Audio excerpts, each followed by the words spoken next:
श्रीमद् भगवद गीता ज्ञान यज्ञ प्रवचन क्रमांक 468, अध्याय 12वां भक्ति योग और श्लोक क्रमांक 2। जय महाकाल। आज 1 सितंबर 2021 है और आज से अपना महामृत्युंजय महायज्ञ 1 से 67 दिन शेष है। जय महाकाल। ओम त्र्यंबकं यजामहे सुगंधिं पुष्टिवर्धनम् उर्वारुकमिव बन्धनान् मृत्योर्मुक्षीयमामृतात्।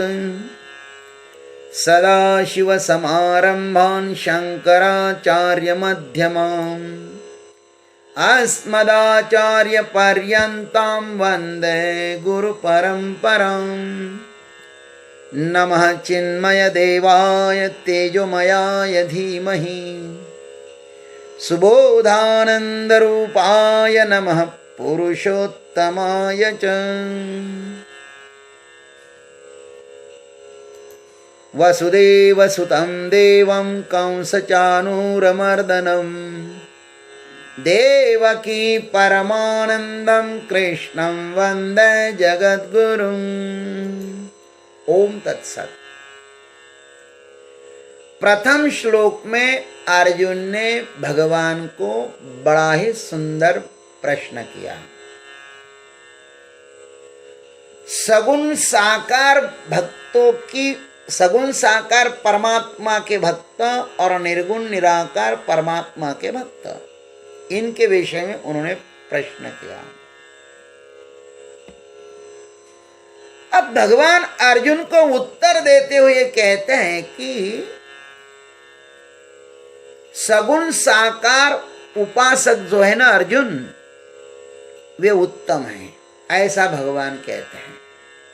आइए भगवान की भाषा में सुनते हैं। श्री भगवान वाच मय्यावेश्य मनो ये मां नित्ययुक्ता उपासते श्रद्धया परयोपेताः ते मे युक्ततमा मताः। अन्वयार्थ। श्री भगवान उवाच मयि मनः आवेश्य नित्ययुक्ताः। भगवान कहते हैं कि हे अर्जुन, मुझ में मन को एकाग्र करके नित्य निरंतर मेरे भजन ध्यान में लगे हुए जो साधक है ना, ये परमा श्रद्धया उपेतः माम उपासते।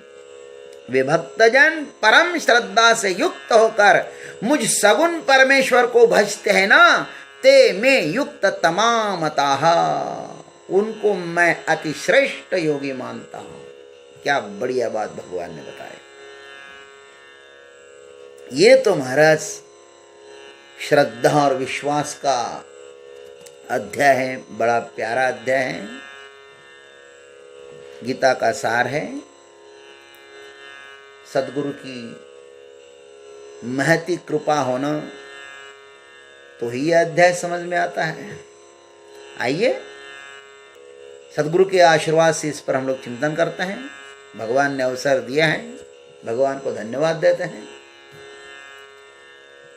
श्री भगवान उवाच मयि मनः आवेश्य नित्य युक्ताः। क्या कहते हैं भगवान? भगवान अर्जुन को कहते कि हे अर्जुन, जो भक्त मुझ में अपना मन एकाग्र करता है, परमात्मा में मन एकाग्र करना कठिन है, और मन एकाग्र करे भी तो कैसे करें? मन का तो स्वभाव होता है कि वह किसी वस्तु को सर्वप्रथम पकड़ता है। मन का क्या स्वभाव होता है कि वह किसी वस्तु को सर्वप्रथम पकड़ता है और तत्पश्चात ही उसका चिंतन करता है। किंतु जिसने भगवान को कभी देखा ही नहीं है, उसका मन कैसे चिंतन कर पाएगा परमात्मा का? कौन सी विधि होगी वह एकाग्रता की? उसके पीछे अनेक प्रश्न खड़े हो जाते हैं। अतः यह अध्याय बुद्धि का अध्याय नहीं है, यह अध्याय तो भक्ति का और श्रद्धा का अध्याय है। जहां पर परम भक्त है वहीं पर परम एकाग्रता भी संभव है। जहां पर परम भक्त है ना, वहीं पर परम एकाग्रता भी संभव है। और प्रेम पैदा होने के दो उपाय है, दर्शन और श्रवण। इसको ध्यान से सुनिएगा। या तो प्रभु को प्रत्यक्ष देखो या किसी सद्गुरु से उसके विषय में श्रवण करो, दर्शन या श्रवण। रुक्मिणी जी ना श्री कृष्ण के विषय में, भगवान के विषय में नारद जी से सुना था। श्रुत्वा गुणान भवन सुंदर, हे प्रभु आपके गुण हमने सुने हैं। और महाराज प्रभु का गुणगान सुनते ही परमात्मा पर उनका प्रेम हो गया। पहले सुना, इसलिए तो श्रवण भक्ति बड़ी महत्व की है। श्रवणम, फिर कीर्तनम, श्रवणम कीर्तनम विष्णु स्मरणम पाद सेवनम अर्चनम वंदनम दास्यम सख्यम आत्मनिवेदनम। नौविधा भक्ति में प्रथम भक्ति जो है वह है श्रवण भक्ति। श्रवण को बहुत महत्व है। रुक्मिणी मां ने भगवान के विषय में सुना और भगवान के प्रति उनका सहज प्रेम हो गया। ऐसे हजारों भक्त हैं जिन्होंने परमात्मा के विषय में पहले सुना है। अरे हम भी तो भगवान के विषय में सुन सुन करके ही यहां तक आए हैं, यहां तक पहुंचे हैं। उनके विषय में न सुनते तो आज हमारी क्या स्थिति होती। श्रवण के बिना दर्शन संभव नहीं है, और श्रवण के बिना दर्शन हो भी जाए तो ध्यान रखना उसमें कोई रस नहीं होगा। देखा हो गया, अरे नहीं, पहले श्रवण करो। सद्गुरु से परमात्मा की महिमा सुनकर जिसका मन मेरे प्रेम से भर जाता है ना अर्जुन, वह मेरे में ही एकाग्र हो जाता है।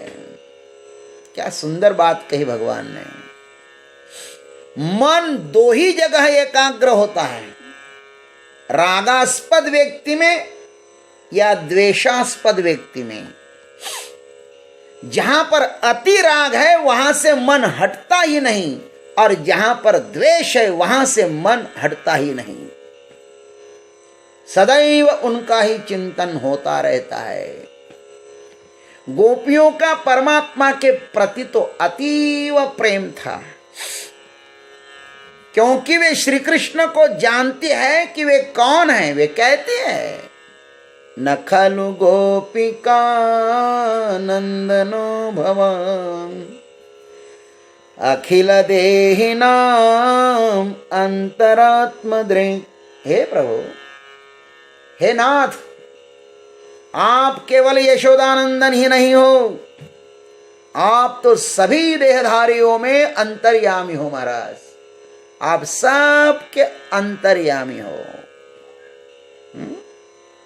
वे परमात्मा की असलियत को जानती हुई अनजान बनती थी। जानोनी नेनते करी माझे मन ऐसे मज प्रेम दे देवा। जान करके भी वह अनजान रहती थी। उनकी हर क्रिया परमात्मा को स्मरण करते हुए ही हो जाती थी महाराज। उनके समक्ष तो गोपाल प्रत्यक्ष ही थे। वे उनके साथ रमन करते थे। उनको परमात्मा सहज उपलब्ध थे। जब चाहे तब वे प्रभु का दर्शन स्पर्श करती थी। उनका हो भाग्य था। और अर्जुन का भी कोई कम सौभाग्य नहीं है। कृष्णावतार में जो और किसी को भी नहीं मिला वह अर्जुन को अकेले को मिला महाराज। धन्य वह अर्जुन जिसका सारथ्य परमात्मा ने किया। धन्य अर्जुन जिनको भगवान ने गीता सुनाई। रोने के समय भगवान ने उसको हंसाया। अर्जुन भाग्यवान है। भगवान कहते अर्जुन नित्य युक्ता ये परमा श्रद्धया उपेता माम उपासते। मन को मुझ में एकाग्र कर सदैव जो मेरे में ही परम श्रद्धा से रमन करता हुआ मेरी उपासना करता है ना, जिनकी श्रद्धा में कोई खंडन नहीं पड़ता, कितने भाग्यवान है वो भक्त। हमारा मन तो धोखेबाज है, चंचल है, सदैव एक जगह नहीं रुकता। भटकना उसका जीवन है और रुकना उसकी मौत है। इसलिए मन भटकता रहता है, रुकता ही नहीं। उसे परमात्मा में स्थिर करना कठिन प्रतीत होता है, किंतु वस्तुतः हम विचार करें तो हमें ख्याल आएगा कि लोभी व्यक्ति का चित्त जैसे सदैव पैसों में ही होता है ना, और काम वासना से पीड़ित मनुष्य जैसे स्त्री हो तो पुरुष में और पुरुष हो तो स्त्री में आसक्ति होती है ना, वैसा ही परमात्मा के प्रति आसक्ति होनी चाहिए। काम ही नारी प्यारी जिमी, लोभी प्रिय जिमी दाम, तिमि रघुनाथ निरंतर प्रिय लागहु मोहि राम। गोस्वामी जी ने भी कहा वैसे ही परमात्मा के प्रति आसक्ति हो। श्रद्धा प्रभु में नित्य नूतन बढ़नी ही चाहिए। साधक को हर दिन आत्म परीक्षण करना चाहिए कि मेरी श्रद्धा बढ़ रही है या घट रही है। मन को परमात्मा का महात्म्य बताकर उसे सदैव प्रभु में लगाते रहना चाहिए। वैसे ही मावली दृष्टांत देते हैं,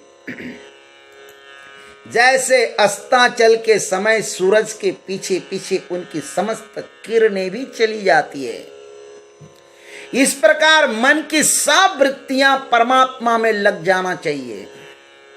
अथवा दूसरा दृष्टांत दिया, वर्षा ऋतु में नदी का जल जैसे हर दिन बढ़ता ही जाता है, ठीक वैसे ही हृदय में परमात्मा के प्रति श्रद्धा दिन प्रतिदिन बढ़ती ही रहना चाहिए।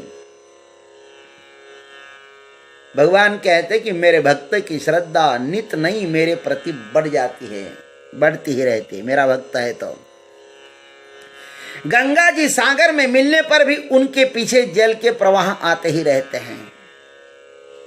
वैसे ही भक्तों के प्रेम में कदापि खंडन नहीं पड़ता। परमात्मा के प्रति अनुराग में हर दिन वृद्धि ही होनी चाहिए। सांसारिक प्रेम जैसे जैसे नजदीक आते हैं ना महाराज, वैसा वैसा घटता है, और ईश्वर प्रेम जैसे जैसे नजदीक आते हैं ना ईश्वर के, वैसे वैसे वह प्रेम बढ़ता ही जाता है। संसार का प्रेम घटता है और परमात्मा के प्रति जो प्रेम है ना वो बढ़ता है। ईश्वर प्रेम में दिव्यता है, वह हृदय में प्रविष्ट होते ही हम अद्भुत दिव्यता का अनुभव होने लगता है महाराज। इसलिए तो साधक जैसे जैसे आगे बढ़ता है ना, उसमें दिव्यता प्रविष्ट होने लगती है। अब इसकी यात्रा आगे लक्ष्य की ओर होगी, वह पीछे कदापि नहीं लौटेगी। इसलिए श्रद्धा विश्वास परमात्मा के प्रति हर दिन बढ़ते रहना चाहिए। भगवान कहते बढ़ता ही है।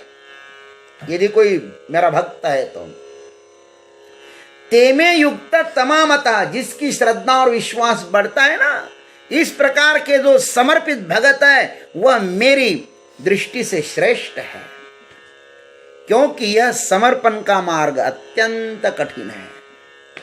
समर्पण के लिए बहुत बड़ा हृदय चाहिए, बहादुर व्यक्तित्व चाहिए महाराज।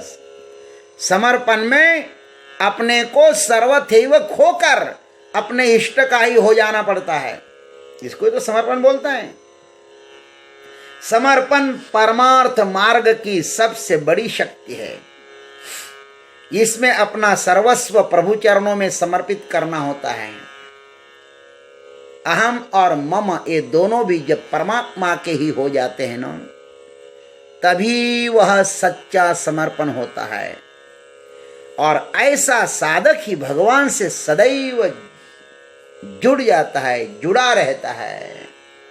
ये भगवान अर्जुन को बता रहे हैं, ते में युक्त तमा मताहा। ओम तत्सत। जय गुरुदेव, जय जगदीश्वर, जय जय महाकाल।